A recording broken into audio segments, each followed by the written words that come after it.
Welcome to Think Bigger Voices, hosted by Jennie Treby and co-produced by Tony DiBenedetto. We're on a mission to break the cycle of poverty for kids in America by inspiring education, advocacy, and action in our communities. We'll tackle big subjects, talk to the experts, and promote the solutions making an impact. Join us if you believe that every kid deserves the opportunity to think bigger. Welcome to Think Bigger Voices. I'm Jennie Treby. Today we have an incredibly inspiring story to share about a woman who has transformed her tragedy into a movement that is helping young people gain independence and break the cycle of poverty. She's an author, she's a TEDx speaker, and the founder and president of Madi's movement. Welcome, Effie Santos. Thank you. Thanks for having me. Oh, thank you for being here. We've got a lot to talk about today. Wonderful. Super excited about it. Before we delve in, share a little bit about, just high level, what is Madi's movement and what your role is there. Madi's movement is a nonprofit that equips foster teens as they're aging out of the system to become self-sufficient and not reliant on any type of system. And I'm the founder, president, and I'm also Madi's mom. Madi's mom. Okay.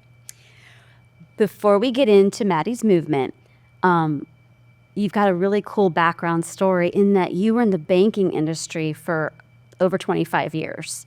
And you had decided that you needed to do something different. So tell us a little bit about your path before starting Madi's movement. Absolutely. I started in banking when I was 19 by accident and just grew up and spent, like you said, 25 years in the industry. And I loved working with nonprofits. And so one of the verticals that I worked in was being a nonprofit relationship manager, as the latter part of my career was in commercial banking. And I noticed a lot of gaps between companies and causes. And I was at a point in my life that I wanted to do more. I wanted to spread my wings out, and I didn't know what that was. So I took the time, which I call the pause, and to figure out what that was. And then I did start my business in 2019, which was called Red Root Strategies. What was that business then? Was it about kind of a collaboration between corporate and nonprofit? Yes, it was about connecting companies and causes to create sustainabilities within both sectors. So helping nonprofits align their mission with companies, giving companies an opportunity to be part of the solution and do good within the community. So how long did you do that? You were able to get your business launched and up and running? Yeah. So my husband and I had a plan that I was working my business while also in my banking career for a year, and I threw that plan out of the window and I said, "Hey, I'm quitting work next Monday." And FYI. FYI, so you know. He wasn't surprised. And so there was only so much time and energy, and there was so much great momentum behind that business for me personally, and also what I was wanting to create. So I left in June 2019. Then COVID happened. So pivoted a little bit, and then on March 4th in 2021 is when the tragedy happened that we lost Madi. Mm-hmm. Before we get into talking more about Madi and Madi's movement, you had talked about the power of the pause. So in all this time, you've also have this concept going and developing this power of the pause that you turned into a book. You have a copy of the book here. I do. Can you just show it for those of us who are watching on the video? It's The Power of the Pause, and as seen on TEDx. Yes. Where can they find your book? On Amazon or my website, effiesantos.com. Power of the Pause, Finding Courage and Change. Great. I can't wait to dig in. Thanks. I wanted to start my own business for so many years, and there were so many reasons why I didn't. I was waiting for my girls to get older. There was one excuse after another. And I had a great career in banking, but I just wanted more. And so one day I said, let me just figure this out. And I had to pause and really cut a lot of things out of my life to take that time to think through what is my next step. And so I accidentally fell into the power of the pause, and I started creating strategies and doing things to see what the next chapter of my life was going to be. So the power of the pause did come before Maddie's movement. And in that time period, I was asked to do a TED Talk. And the TED Talk was supposed to be before COVID, and COVID hit. That was the talk was rescheduled several times. And That then had to have been so nerve-wracking to know that you're going to get on a stage and deliver a TED Talk and it keeps moving. it keeps moving. Yes. A lot was going on in the Yeah. world. And the TED Talk was then launched in February of 2022. And I almost didn't do it. That was right a year before Maddie's anniversary. And I actually, a few months prior to, called them and said, I can't do this. I can't leave my house. I can't memorize a talk. I can't do any of this. So they had me think about it. And in that time period, it really was reading Maddie's journal and her telling me, Mom, you have to get on this stage because this is the one opportunity for you to share with the power of the pause, but also what Maddie's movement was going to look like. So we used to tell each other, suck it up, buttercup. So I was sucking it up and rewrote my script and talked about when we can make an initial change, when we can take ownership and create a pause and change what we want in our life. That for me was starting my business. But then when life just throws us the sourest lemon our way and we don't have a choice, we can still choose to pause to figure it out and come out on the other side. So the power of the pause really became more complete for you after losing Maddie, and then you were able to finish the book. And then how long did it take you then? And tell us a little bit about how you came up with Maddie's movement. How did you decide to hone in on foster kids aging out of the system? Because that's such a beautiful mission, but it's also very specific. So how did you get there? So it took a little bit. I knew I wanted to do something to honor Maddie's legacy, and I just didn't know what that was. So going through that journey and that process, one of the things I would say to Maddie is we still have to keep our relationship. We still have to stay close together and talk to one another. And that took some adjusting of what that looked like. And knowing when she was physically here, we had so many discussions that she noticed not all kids had the same type of life and things were not fair. Life was not fair. We used to talk about we don't get to choose the color of our skin, where we were born, or who we're born to. So when she was in high school, she had friends that were in foster care, and we would talk about that. Yeah, she noticed that they didn't have certain things, and she said, I want to advocate for these kids. She wanted to get into law and really make changes. So I would take her out networking with me and have her meet judges, guardian ad litems, immerse her into that space. So after we lost her, it was really having those conversations with her, having those long walks to really think about, what do I want to do to honor Maddie's legacy? What would she want to do? And she had a journal, and I didn't read the journal, of course, till after her passing. And in there, she clearly wrote that she wanted to change the world by the positive work that she wanted to do, and she wanted everyone in the world to know her name. And she said, I don't have it all together, but I have a plan to change the world. And it was through all of those signs from her and conversing with her that I knew we had to focus on teens aging out of foster care. Wow. How did you go about then? I mean, well, so interestingly, like you can see it all kind of coming together because you had already left your corporate role to kind of work more in the nonprofit space.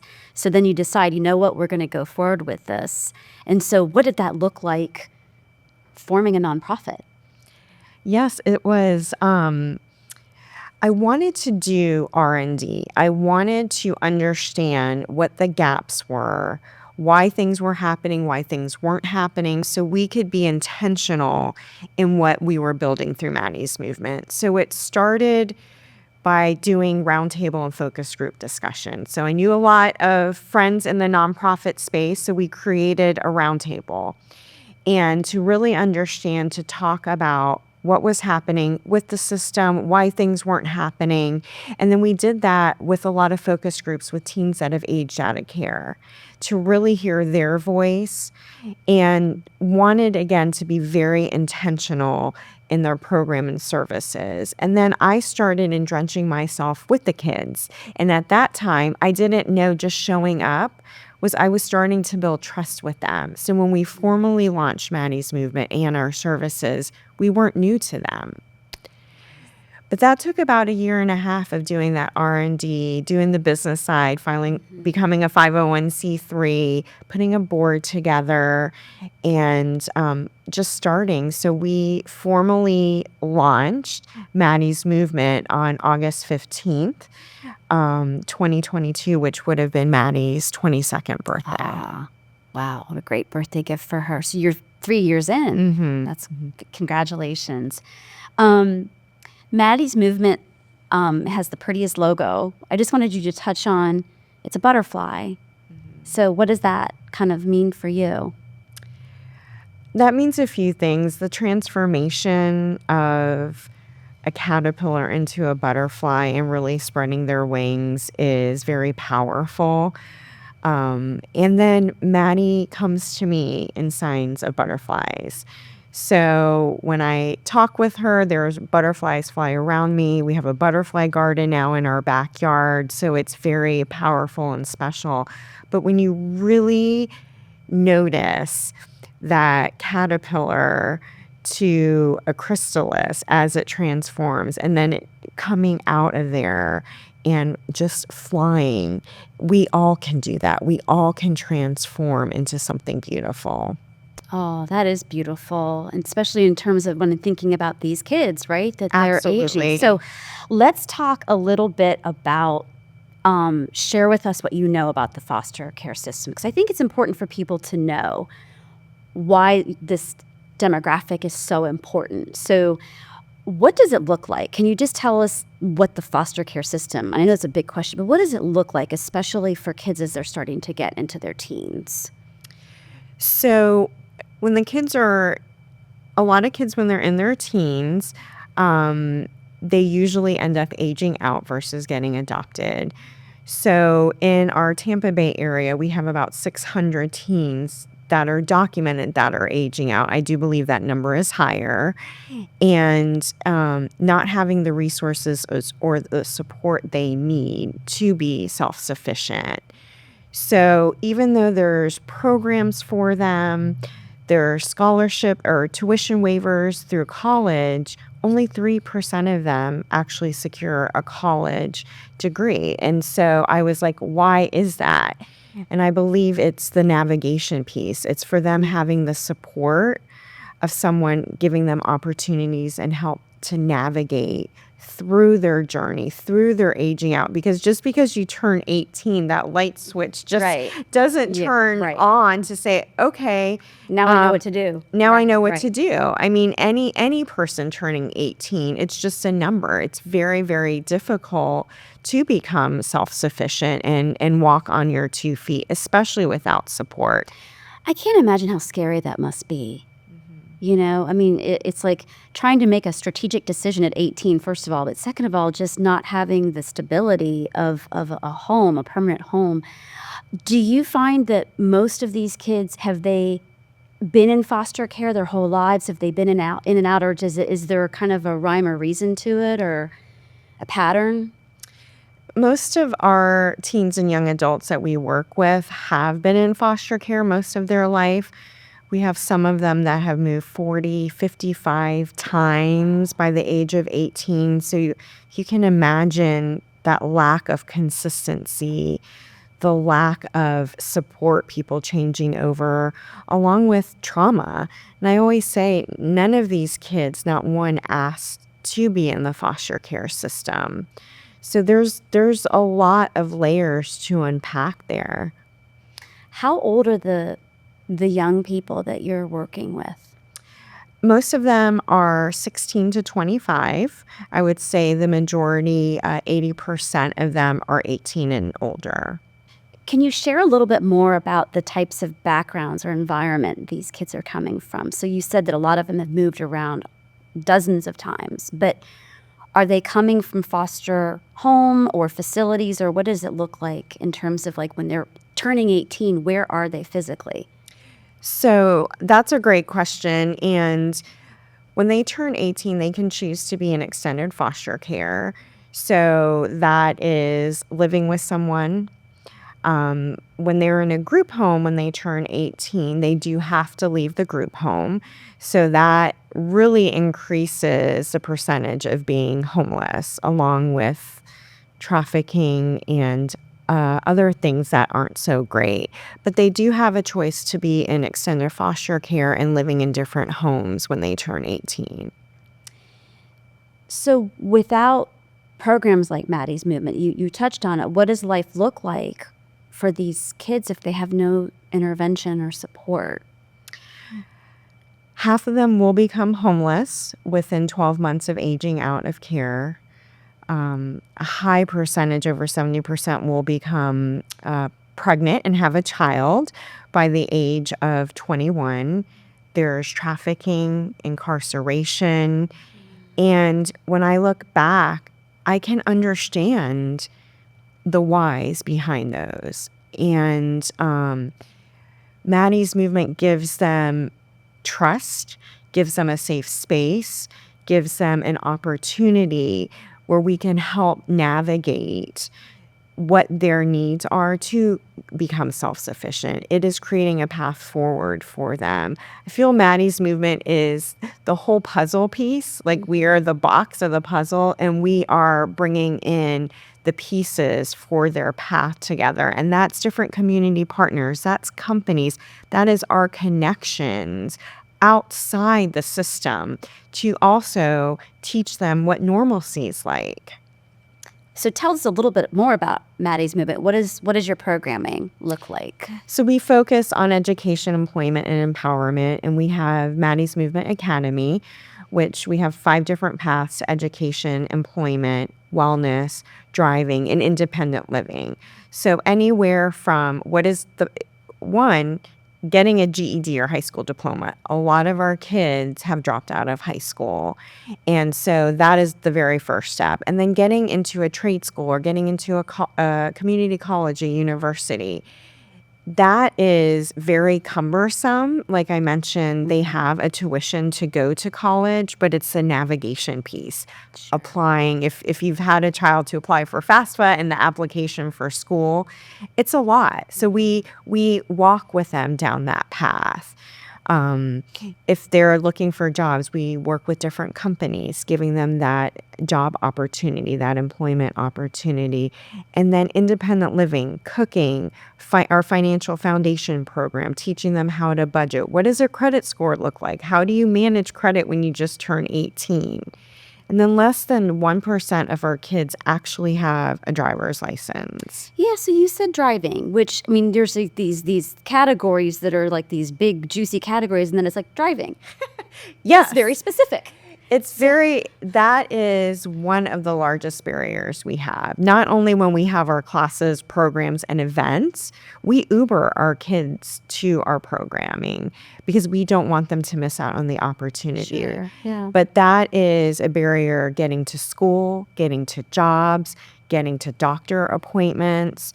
So we noticed that, and we just launched a driving program to help support them to get a driver's license, get a job, to get a car, and so on, and have that. That is a path to independence. Yeah, it sure is. That's pretty incredible. And then you said the other one of your other pillars is wellness. Yes. So tell us about that. Wellness we just had a poetry class, art classes. We just partnered with UF where teaching nutrition, and then the kids the young adults got to go to the store to learn how to read labels, how to shop, and they each got gift cards to do some shopping. So really immersing them into the normalcy and teaching them how to eat right, exercise, all of those things that unless we can focus on becoming stable and well, it's really hard to focus on the other things like budgeting and financial things. So where are, and I know there's multiple places, but where are these kids living while you're serving them? Like while they're going through Madi's movement, if they've aged out, where are they living right now? So we partner with different agencies that serve these young adults. And because most of our kids are 18 and older, we build that one-on-one relationship with them. So they are all around the Tampa Bay area. We're working with some that are getting ready to become homeless and trying to find housing for them. Some of them are living in foster homes. So it's across the spectrum, and I say it's not one size fits all. We're working with beautiful human beings that have been through a lot. And so it is the biggest thing I see is helping them navigate through life, to teach them how to fish, to teach them how to become independent, and not doing it for them, which a lot of times as they're growing up in the system, they're being told what to do, how to do it, where to go, and not being able to make those decisions on their own and fall down and someone to get them back up. So it is definitely not a one size fits all. Do you find that a lot of the kids you serve, are they in, do they have contact with their biological family, or are they part of sibling groups, or are they solely by themselves? Some have contact with their biological family. I would say not many. And the biggest thing that I hear about is missing their siblings because they are separated. I just had one young adult tell me, I wish as I was growing up and today, she's 20 years old, that I could have spent time with my siblings. Oh, that's hard. It's hard. Yeah. Mm-hmm. So you're thinking, how can you at some point help this person gain their independence so that they can maybe at some point be together again? Absolutely. Yeah. Absolutely. What about your advocate program? Tell us about your advocate program. Our advocate program is focusing on creating a community around each of our young adults. So that is from an industry advocate. So if I had Caitlin to say, I'm going on a job interview, I need help practicing what does interviewing look like and sound like, that we can partner her with an industry advocate, and that's someone that can help her with that particular interview. It's kind of like phoning a friend. Mm-hmm. And we are really focusing on creating our advocates and our young adults organically. So we do have our life advocate, and that is someone we're hoping that would walk with them for a few years and help them with their path forward.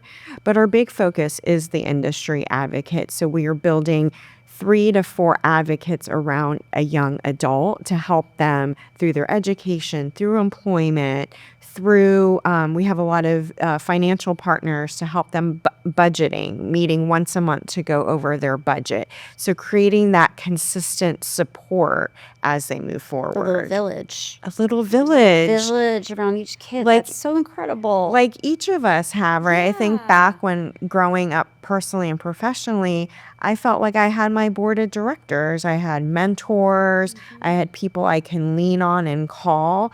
And that's what we're really wanting to show our young adults and help them create that community. We have so many amazing people in Tampa Bay. They want to help. They're always asking, and I'm sure you hear this, Jenny, like, how can I help? Yeah. And so it's giving them an opportunity to do so. Tell us a little bit more about the partnerships that you had, because you talked about these wonderful corporate, like industry partners you have, but then how do you actually get connected with the kids? How do the partners get connected with Well, them? how do you yourself, like, how does Maddie's movement find out about, Lindsay, and she is getting ready to age out, and how can we help her? Do you get referred to her, or how does that work?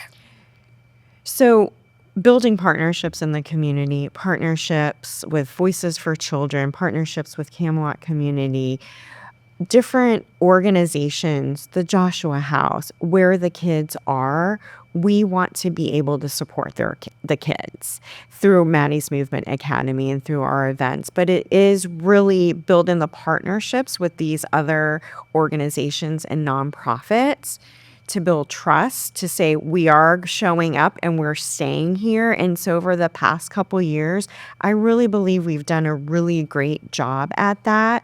And that's how we're able to grow and serve more teens and young adults. You have some really neat events that you do. Can you share a couple of the different events that you have? Absolutely. We just had our second annual Pathways to Employment. That's a career readiness expo. We had it this past July, and that is all about creating opportunity for our young adults. And what's so special about that event is that we bring together all of our audiences. We have our teens, our young adults that we serve. We have companies there. We had 13 speakers there, a justice and action panel. So an assistant state attorney, Kate Spurlock, was on there, but one of our own young adults, Quay, was on there. She's at FSU taking criminology. So being on the other side, showing her peers, right? Like she's on the other side, being able to speak was so powerful. And then the young adults built resumes, they got headshots. They did mock interviewing. So it's really our mission in action. This year we served 133 kids at Feeding Tampa Bay. They have a great event space, and we doubled in size from the previous year. But that is where our volunteers can see and connect with our kids. And I hear things like, wow, the kids have such great manners. They're so good. And it's true, because there's such a stigma when you hear foster. Many times people think negative things and not really able to debunk the myth, so to speak. So that is an incredible event. And then we just had our first Maddie's Movement prom on August 15th, which was Maddie's 24th birthday. I want to say probably 95%, if not more, the kids never experienced prom. So we did a prom for them. We had a limo for them that was driving around in the parking lot, a purple carpet, paparazzis, making them feel seen, special. And we had a DJ. We celebrated Maddie's birthday, and it was just an incredible night. What a great birthday celebration for her. I know, and it just fills my heart. It's a tough day, but to see the teens and having such a great time, it really fills my heart. I bet. I bet. You're a little over 3 years old, you said. So, you're probably just now starting to see, some fruits of your labor. What do you see moving forward? Like, what do you personally think is going to be success for Maddie's Movement? What success looks like to me is becoming worldwide. And it is, for me, it's a personal thing. Maddie wanted everyone in the world to know her name by the positive work that she wanted to do. And that is my goal. And so we are looking, once we can expand out of the Tampa Bay market to Florida, to the nation, and worldwide. But the issue, unfortunately, is worldwide. And that is what success looks like for me, is reaching as many kids as we possibly can. And my personal mission is, I have my running shoes on. Mm-hmm. This is my life mission. This is a personal mission. It is the love I have for my daughter. And we just want to serve and support these young adults that deserve a path of success. Well, and what we always try to do with this podcast is, like, there's so many different challenges out there, and we want to highlight the people and the organizations that are providing solutions, and that's what you're doing. And so it doesn't, like you said, it's a global problem. So if you can take your template or your recipe for success here and then, replicate it out. Absolutely. And that's the goal. And we're going to do it. We're going to do it. I have absolutely no doubt, and we will help you get there. I want to finish by asking you a couple questions that I typically ask our guests, just to kind of get your take on things. Number one is, what do you think are the biggest challenges facing kids today, especially those who are economically disadvantaged, like the kids that you're working with? Lack of opportunity. I don't think that they have the same type of opportunity because of their situation. So if we can't see it or feel it, we can't dream it. You and I had talked, it's so powerful because you and I had talked before about how there seems to be, such a big chasm between the haves and the have-nots, right? And so it's really easy to put your blinders on, I think, right? Absolutely. And when we were talking about that, everyone grows up differently, grows up with a different family. If you are with a family in a different area, and if that's all that you know and you're not given opportunity, that's all that you know. But there's so much more. So I do believe it's opportunity and then having the support to navigate that. What do you think is a common misconception that people have about either kids in need or even kids in foster care that you're working with that you would want to dispel? That they're bad kids. That they're bad kids. They don't deserve to be poured into, that they're on drugs, they're this and then they're that. And that's not true. And yeah, maybe their hoodies are up because they've moved 55 times and don't trust anyone. So I think it's seeking to understand what is going on, because it may not affect certain people, but it affects our community. And so that is the biggest thing. Is I get asked, like, how do I talk to them? What do I say? I'm like, just have a conversation like you would anyone else. Any other kid. Yeah. Last question for you. What is one thing somebody can do to help? Show up. Show up. Show up. Show up with love. Show up with willingness to seek to understand. Show up with care. And showing up doesn't mean you have to solve the problem. Everyone can show up differently, but it takes a whole community to make a positive impact and to change our community. So just show up. Show up. Effie Santos, thank you so much for joining us. What you're doing is incredible, and congratulations on all your success and for just keeping your daughter alive in such a beautiful way. Thank you so much for having me. Thank you so much for joining us this episode. If you want to learn more about Madi's movement, you can visit Madi's Movement, M-A-D-I, madismovement.org.